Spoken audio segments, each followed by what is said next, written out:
Hello, and welcome to the Simply Business Interview Podcast, a podcast created by business owners for business owners. I am your host, John Jennings. And I believe that most business owners are working way too hard for much too little. And one of our issues is that we overcomplexify things. I believe the answers are almost always within us or within our reach. I like to say that I'm a simple man with simple ideas.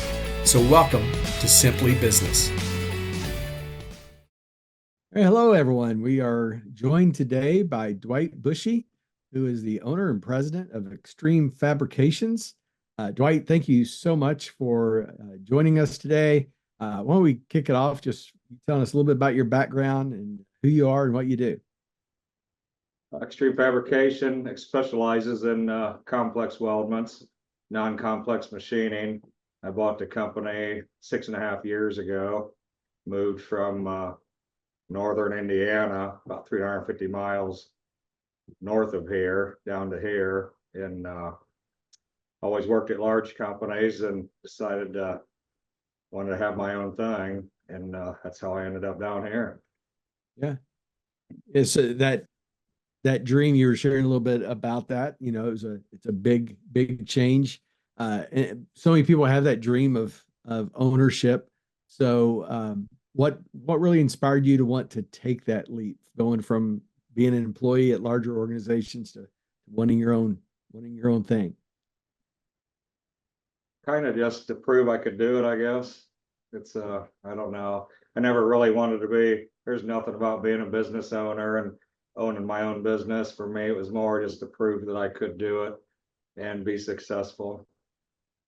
Probably kind of different, but today I don't go around telling people I own it. If I'm asked, I'll tell them, but it's a general conversation. I don't. But if I'm meeting with potential customers and stuff like that, they seem to like dealing with owners better than others, for example. But Sure. It was never, I don't know if that makes sense or not, but that's kind of how it worked out. No, that's an interesting. We're all kind of driven by different things and different desires. Some people want that independence that comes with it. Others are looking for status and power and money and all these other things. What you just said was just wanted to prove it. Just prove I can do it. So you'd been kind of in the corporate game, same kind of industry, I suppose. Yeah, out of high school, I started as a tool and die maker. Did that for several years. Then I got promotions, and then that company made me get college degrees to continue getting promotions, and they paid for it all. It was all great. So now I got 3 college degrees, and I didn't pay hardly anything for it. Right.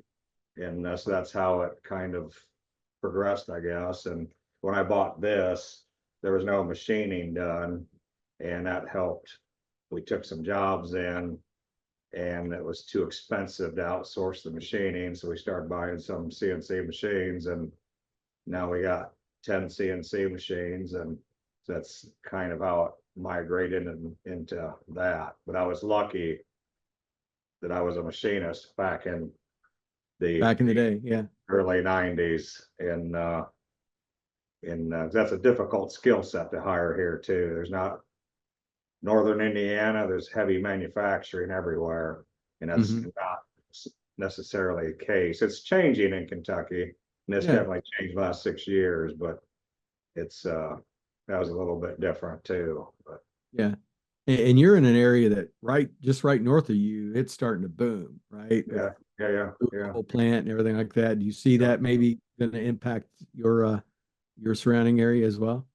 Yeah, they got the Blue Oval plants being built in Glendale. That's about 24 miles away from here, and a lot of industry moving in. I think they're working on a airport for Grayson County and a shovel-ready industrial park. So all that will help. And there's truth to the rising tide lifts all boats, and but yeah, it's changed over the last 6.5 years that I've been here. Sure. So I'm curious about the whole business acquisition part. You're sitting up in northern Kentucky, northern Indiana, and you're working for an employer, and you said, man, I'd like to prove I could do this. That I could own a business, and you buy a business 350 miles away. I mean, you were in an area with a lot of industry. Was there something about this company that just called out to you? What was the Yeah, reason no, for it's hard to buy a business. There's a lot of, I think overall, most small business, they're not, they have customer concentration problems and they're not making a lot of money. So they can't sell them because it can't cover debt service right? by the business. And I had one under contract in Missouri, and during due diligence, there was untruthful stuff there, and I would have went bankrupt buying that one. And I was looking anywhere in the Midwest, so I wasn't tied. And I don't know if this is considered Midwest or not, but I think so. We're on the southern edge of it. Yeah, and came here. The buildings are great. A lot of housekeeping issues and a lot of different. We're aerospace certified now.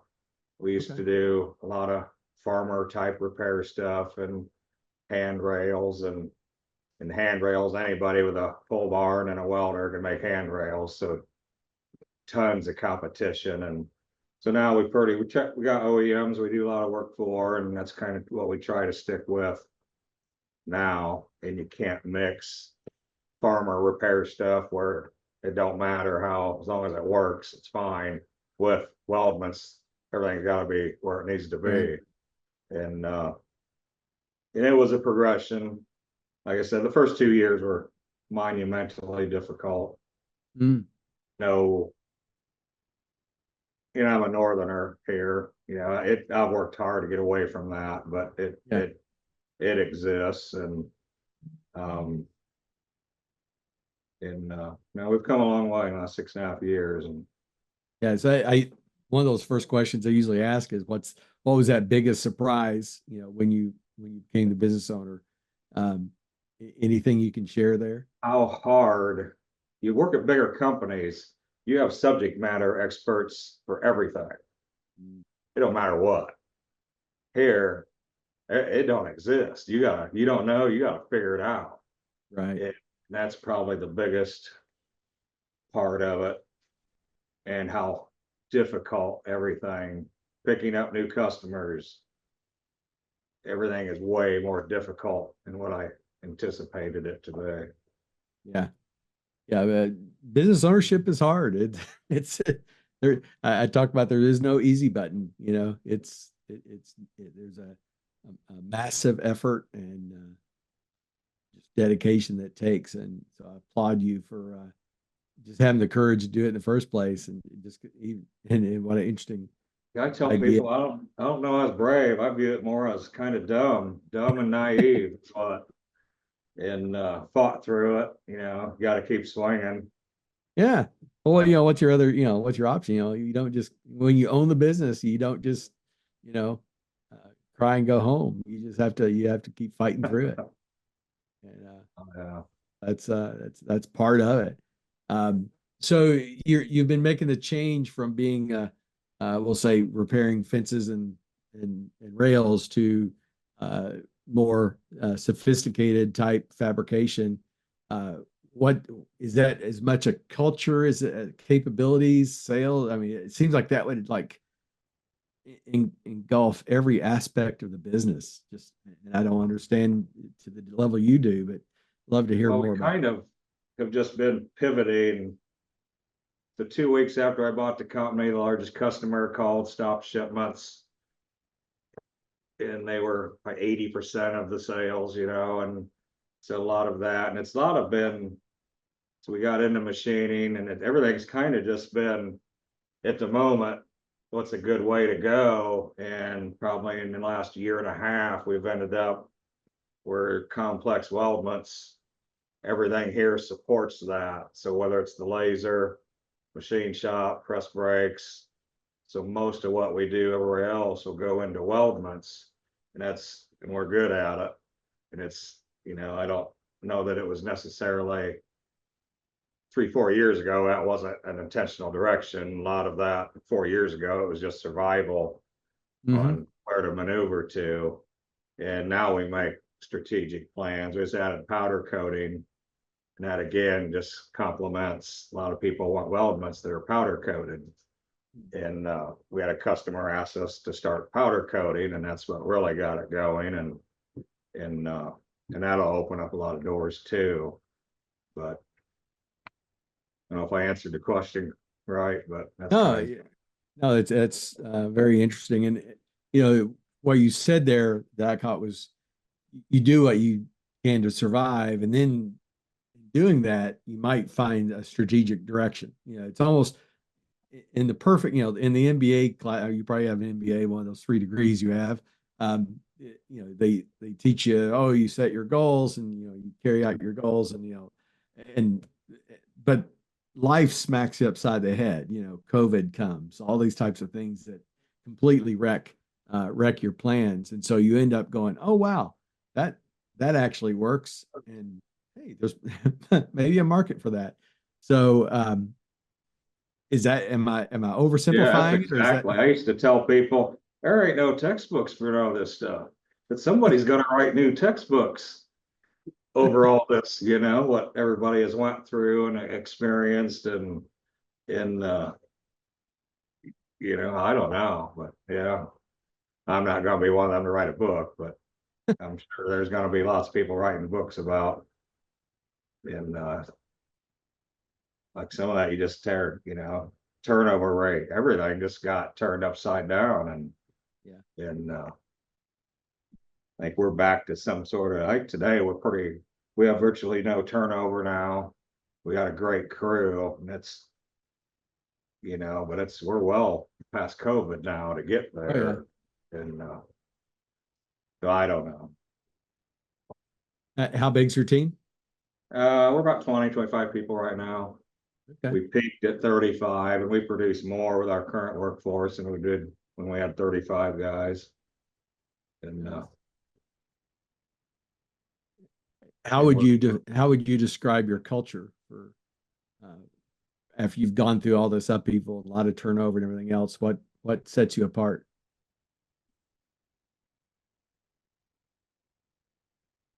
I don't know. I don't know how to answer that. I guess we're flexible.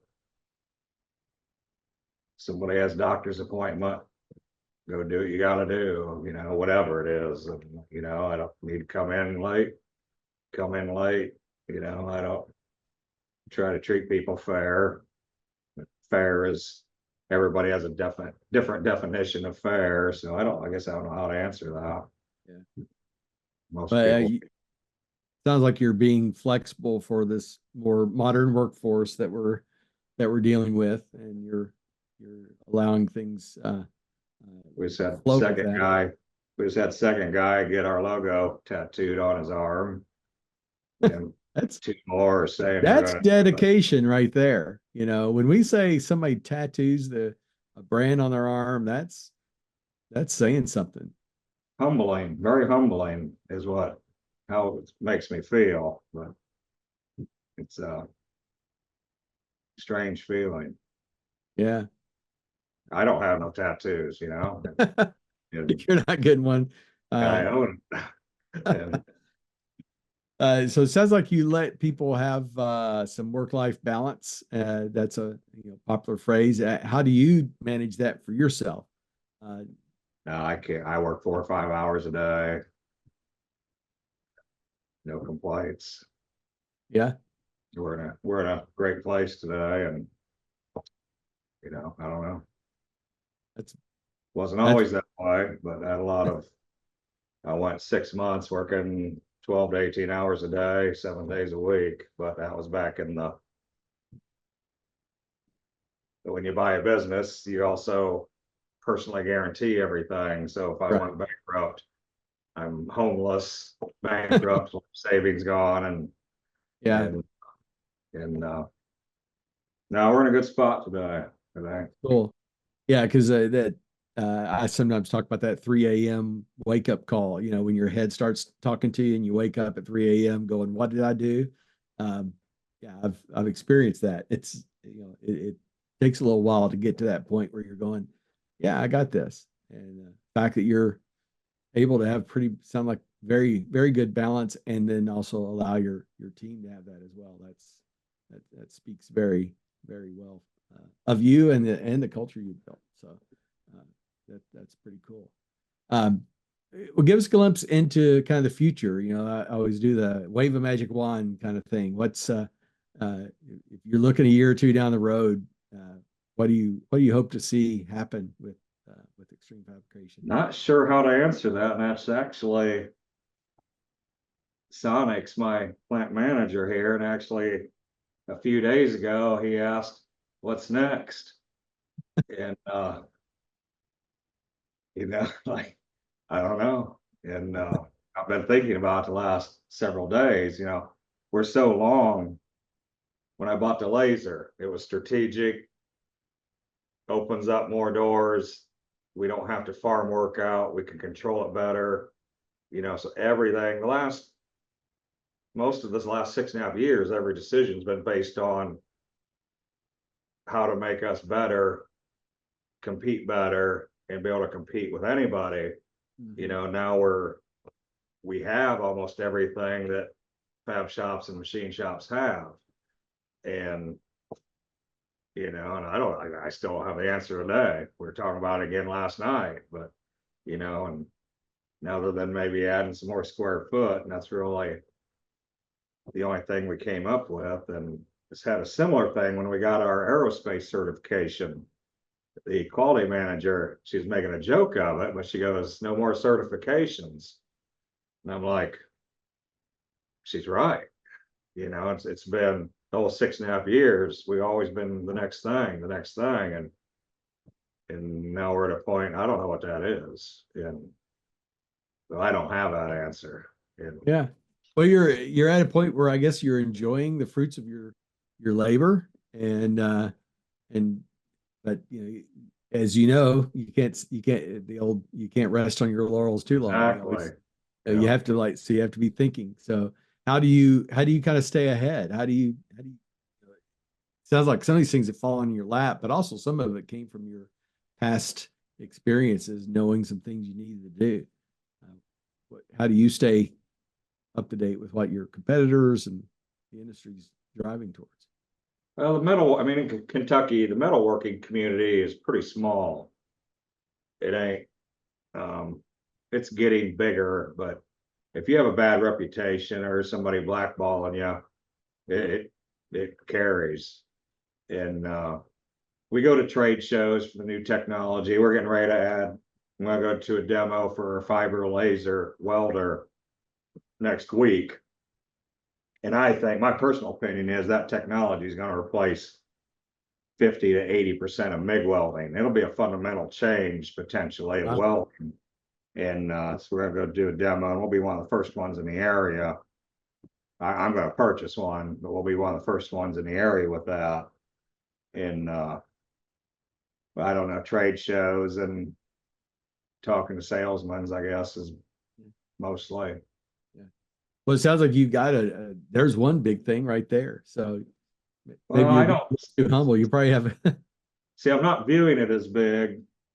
It's be a $40,000 expenditure, but it don't change. It's still welding. Yeah, okay. It'll be better and faster, but it isn't changing what we do or how we do it. So I guess that's why I'm not kind of viewing it as a big thing, More of a step change than a big leap. Yeah. And but it get us in the ground floor of, if I'm right, that it fundamentally changes welding, it'll get us in a couple of years before mainstream people are doing it. But okay, cool. Well, last question. What advice would you offer someone sitting in your shoes 6.5 years ago, thinking about buying a business? What are some of the things you would say you should think about as you're starting this journey? I guess it would be envision how hard you think it's going to be and multiply it by 10, and you might be getting close. Yeah. I don't. And some of that may have been a poor job on my part, I don't know. But yeah. No, I think that's that's fairly true. Maybe not 10. I mean, I think I sometimes say the same thing. I'll say multiply by 3, which 3, 10, it doesn't really matter. It's a lot harder than you think it's going to be. And that's there's no joke about that. Like I said, I talk to business owners on a daily basis, and I hear it quite often. And I'd say the other thing is do that due diligence as you did. That finding that other one would have driven you to bankruptcy is that's a sobering story. Because they wanted to negotiate, and I told them, and they were somewhat seasonal too. And this was all after 6 months later. Now I'd already bought this one. They got with me. And they had hundreds of customers, and I built a spreadsheet, and I forecasted their Q1 sales would be. I was within, and it was just taking averages, but I was within $4,000 of what their Q1 sales would be, and it wouldn't support debt service. And they sent me their numbers, and I just pulled up my spreadsheet, see how close. I just interested, how close it was, and I don't know. Yeah, I'd have been unbankrupted there, unquestioned. They had a product, so it wasn't here. We can make anything out of metal, so it's easy to. Yeah, we can make boat anchors, handrail. We can make anything out of metal, and that was made a product. And there was no pivoting or anything without major buying equipment and everything else. But right. Well, very cool. Well, Dwight, thank you for your time. If people here in, say, Central Kentucky area have a need for metals, metal products, fabrication, welding, what other things that we should list as people should be who are looking? That's good enough. We're okay. It's like I know your business, even though I really don't. So if folks are looking for that, your website is xtremefab.net. Is that correct? Or xtrfab.com. xtrfab.com. So it's extreme without the E at the front. So that's the main thing. Well, thank you for your time. It's been thank you. Very enlightening. Love talking to people who take a risk and have come out the other side. It's a lot of times I'm talking to people who are still in the middle of the fight. You've at least survived the initial few rounds and didn't get a TKO. You're still standing, still boxing. I met a friend of mine in Lexington, and he visited his shop, and it just reminded me where I was 5 years ago, and I just told him my story. He still calls me and thanks me today. He didn't. Everybody goes through the same stuff, and you don't realize it when you're in the bad times that everybody else has probably went through them same bad times. Congratulations for what you've done, and appreciate you sharing some of your story with our listeners today. Thank you.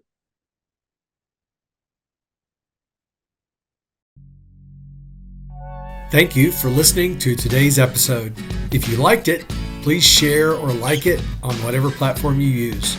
You can find me on social media. On most platforms, I'm John K. Jennings. My first book is also available. Your Baby is Ugly tells you about 10 truths that business owners need to hear, but often won't, and how to overcome them. You can find it on Amazon. Just search for Your Baby is Ugly. And be watching for our next episode, where I'll interview another business owner who will share their stories and insights into what it's like to create a great business.